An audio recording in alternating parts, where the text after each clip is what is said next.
ডায়মণ্ডৰ আঙঠিটো হেৰাই গ'ল মোৰ হাতৰ পৰা ভিনদৈ দিয়া। আজি বাহঁতৰ ঘৰত এখন বিয়া আছে, মানে ভিনদৌ ভাগৰ কাজিনৰ। গতিকে বাই দুপৰীয়াই আহিলে আৰু মায়ে ধুনীয়াকৈ তাইক ৰেডি কৰাই দিলে।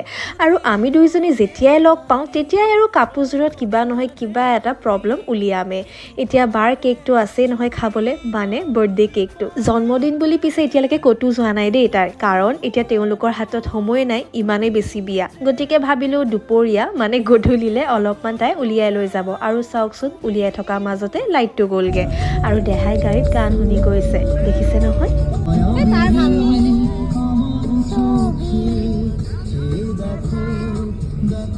জুবিন দা গান পালে আৰু দেহাক একোৱেই নালাগে। এতিয়া পিছে খাবলৈ আহিলোঁ চাট। বহুত দিনৰ পৰাই মন কৰি আছিলে। ভিনদৈ আকৌ ফুল এটাও দিছে, আৰু ভিনদৈ দিয়া আঙঠিটো হেৰালে বুলি যে কৈছিলোঁ, মোৰ প্ৰমোচনেল শ্বুটৰ কাৰণে বাৰ পৰা লৈছিলোঁ দেই। তো তাইৰ লগতে কৰিবলৈ আছিলে, তেতিয়া আকৌ গম পালোঁ তাত আঙঠিটো নাই।